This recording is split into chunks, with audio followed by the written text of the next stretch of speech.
हिंदी की कक्षा में आप सबका फिर से स्वागत है। मैं हूं आपकी हिंदी की अध्यापिका। तो बच्चों, आज हम पढ़ेंगे पाठ नंबर 4 जिसका नाम है गांधी जी की रेल यात्रा।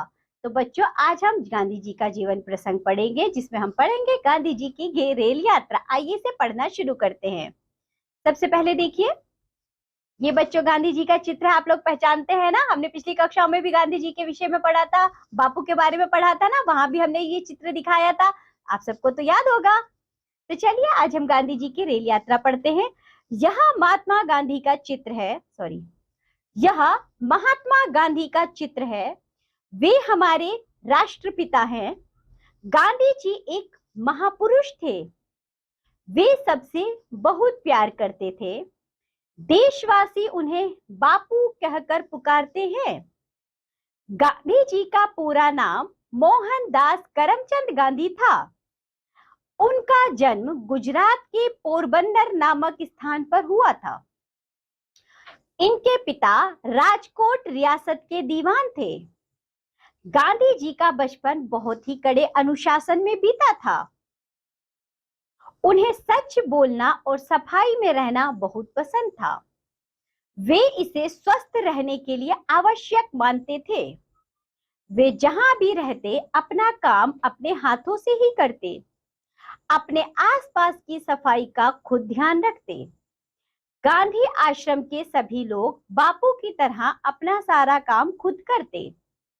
जब आश्रम में कोई बीमार पड़ता तो गांधी जी उसका भी काम कर देते थे। एक बार की बात है, वे रेलगाड़ी से यात्रा कर रहे थे। आसपास कई लोग बैठे थे। उनके सामने बैठा एक बीमार आदमी जोर जोर से खांसने लगा। खांसते खांसते उसने सीट के सामने ही थूक दिया। गांधी जी उठे। उन्होंने अखबार का कोना फाड़ा, उससे बीमार आदमी का थूक उठाया और बाहर फेंक दिया। फिर बोले, भैया खिड़की खोलकर बाहर थूकना ठीक रहेगा। उस आदमी को गांधी जी की बात बुरी लगी। वह चिढ़कर बोला, देखते नहीं मैं बीमार आदमी हूं। खिड़की खोलूंगा तो मुझे ठंड लग जाएगी, मेरी तबीयत और ज्यादा खराब हो जाएगी। गांधी जी ने कुछ नहीं कहा। वे अखबार पढ़ने लगे। थोड़ी देर बाद उस आदमी ने खांसा और फिर वहीं थूक दिया। गांधी जी ने फिर अखबार का कोना फाड़ा, थूक उठाया और रेलगाड़ी की खिड़की से बाहर फेंक दिया। तीसरी बार उस आदमी को फिर खांसी आई। उसने गांधी जी की ओर देखा। अब की बार उसने खिड़की खोली और बाहर थूक दिया। फिर उसने गांधी जी से अपनी गलती की क्षमा मांगी, यानी कि माफी मांगी। तो गांधी जी सत्य और अहिंसा में विश्वास करते थे। गांधी जी यह राम धुन प्रतिदिन गाते थे। क्या गाते थे बच्चों? रघुपति राघव राजा राम, पतित पावन सीताराम, ईश्वर अल्लाह तेरे नाम, सबको सम्मति दे भगवान। तो बच्चों, इसे रामधुन को हमेशा गांधी जी गाया करते थे। तो इस पाठ से हमें क्या सीख मिलती है? इस पाठ से हमें यही सीख मिलती है कि व्यक्ति को जीवन में अपना काम स्वयं करना चाहिए तथा घर में ही नहीं, घर के बाहर भी हमें साफ सफाई रखनी चाहिए। तो चलिए बच्चों, आज के पाठ में इतना ही। नीचे शब्दार्थ दिए गए वो आप खुद से पढ़ेंगे। आइए इससे संबंधित अभ्यास कार्य करते हैं। पहले देखिए उच्चारण अभ्यास। कुछ शब्द है, इन्हें मेरे साथ पढ़िए। खांसी, खिड़की, महात्मा, ध्यान, अखबार, विश्वास, मौखिक यानी कि ओरल एक्सप्रेशन। निम्नलिखित प्रश्नों के उत्तर दीजिए। बच्चों, आपने इन प्रश्नों के उत्तर मुंहजबानी देने हैं। गांधी जी का पूरा नाम क्या था? गांधी जी का पूरा नाम मोहनदास करमचंद गांधी था। गांधी जी का जन्म कहाँ हुआ था? गांधी जी का जन्म पोरबंदर में हुआ था। गांधी जी को कैसे रहना पसंद था? गांधी जी को बच्चों साफ सुथरा रहना पसंद था। लिखित यानी कि रिटर्न एक्सप्रेशन। निम्नलिखित प्रश्नों के उत्तर लिखिए। बच्चों, आप इन प्रश्नों के उत्तर लिखेंगे। महात्मा गांधी को देशवासी किस नाम से पुकारते थे? महात्मा गांधी को देशवासी बापू के नाम से पुकारते हैं। गांधी जी के सामने कौन बैठा था? गांधी जी के सामने एक बीमार व्यक्ति बैठा था। सीट के सामने किसने थूका? सीट के सामने उसी बीमार व्यक्ति ने थूका। आगे देखते हैं, देखिए, समझिए और लिखिए। Look, right and understand. ये सभी चित्र किसी एक व्यक्ति से जुड़े हैं, पता कीजिए वह कौन है, उनका नाम लिखिए। तो बच्चों, आप क्या इन चित्रों को देख पा रहे हैं? यह है चरखा, घड़ी, खड़ाऊ जो पैरों में पहने जाते हैं, ऐनक और एक छड़ी। तो बच्चों, ये सभी जो भी वस्तुएं हैं, ये जो चीजें हैं, आपको याद आ रहा है ये किससे जुड़ी है? बच्चों, ये सभी वस्तुएं गांधी जी से जुड़ी है। तो आप यहाँ पर लिख सकते हैं महात्मा गांधी जी।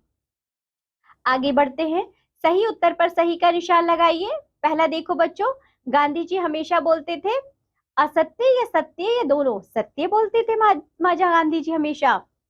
गांधी जी कैसे यात्रा कर रहे थे? रेलगाड़ी से। रेलगाड़ी में अखबार कौन पढ़ रहा था? गांधी जी। किसने कहा भैया खिड़की खोलकर बाहर थूकना ठीक रहेगा? गांधी जी ने। मूल्यप्रक प्रश्न देखिए, गांधी जी किसमें विश्वास करते थे? असत्य और हिंसा में या सत्य और अहिंसा में? तो बच्चों, सत्य और अहिंसा में विश्वास रखते थे गांधी जी। पाठ से संबंधित भाषा ज्ञान लैंग्वेज स्टडी दिए गए शब्दों के दो दो पर्यायवाची बॉक्स में से चुनकर लिखिए, यानी कि सिनोनिम्स। सीता, एक जैसा अर्थ बताने वाले शब्दों को बच्चों पर्यायवाची शब्द कहते हैं। जैसे अमृत का होता है सोम और मधु। तो बच्चों, इसी तरह हमें और भी शब्द दिए गए, जैसे देखो बच्चों, यहाँ लिखा है सीता। तो सीता का और दो पर्यायवाची क्या क्या हो जाएंगे? यहाँ लिखेंगे बच्चों आप जानकी और भूमिजा। इसी तरह राम, बच्चों राम का दो नाम और क्या हो सकते हैं? राघव और रघुनंदन। ईश्वर, तो बच्चों आप यहाँ लिख सकते हैं भगवान और परमेश्वर। आदमी क्या होता है बच्चों? मानव और इंसान। आगे बढ़ते हैं, निम्नलिखित शब्दों का शुद्ध उच्चारण कीजिए और सुलेख कीजिए। बच्चों, पहले तो आपको इन्हें ठीक से पढ़ना है और फिर आपको इन्हीं शब्दों को दोबारा लिखना है। आइए मेरे साथ पढ़िए दोबारा से। महात्मा आप यहाँ लिखेंगे, ध्यान आप लिखेंगे, राष्ट्रपिता, अखबार। ठीक है, दिए गए वर्डों का प्रयोग करके दो दो शब्द लिखिए। बच्चों यहाँ देखो, हो, तो हो से और क्या शब्द आता है? बताओ जल्दी। हद, हम। तो इसी तरह थ से बच्चों थूक, थकावट। और भी शब्द बन सकते हैं, आप इन वर्णों का प्रयोग करके शब्द लिखेंगे। चलिए आगे बढ़ते हैं। निम्नलिखित शब्दों की वर्तनी शुद्ध कीजिए। बच्चों, यहाँ पर जो शब्द लिखे हैं उनकी वर्तनी अशुद्ध है, आपको शुद्ध करके लिखना है। पहला देखो, यहाँ लिखा है बच्चों रियासत, जबकि शब्द होता है रियासत। तो आप र पे ई की मात्रा लगाएंगे तो ये शब्द शुद्ध हो जाएगा। इसी तरह बच्चों देखो, यहाँ लिखा है गलती, शब्द होता है गलती। आप त पर ई की मात्रा लगाएंगे तो शब्द शुद्ध हो जाएगा। यहाँ लिखा है बीमार, होता है बीमार, बा में ई की मात्रा लगाएंगे तब ये शब्द शुद्ध हो जाएगा। इसी तरह बच्चों लिखा है जयादा, जयादा नहीं होता, ज्यादा होता है, तो जो को आप आधा लिखेंगे तो ये शब्द आपका शुद्ध हो जाएगा। चलिए आगे बढ़ते हैं। जीवन कौशल बच्चों, ये आप खुद से करेंगे। इसी के साथ ये पाठ होता है यहाँ पर समाप्त। आज हमने जो भी पढ़ा है, आप लोगों ने जो भी सीखा है उसे अपने जीवन में उतारिए। और बच्चों, इस पाठ को दोबारा से पढ़िए और इससे जो भी अच्छी अच्छी बातें हैं उन्हें आप सीखिए और अभ्यास कार्य को दोबारा करिए। अब हम मिलेंगे आपसे अगली कक्षा में, तब तक के लिए बाय बच्चों।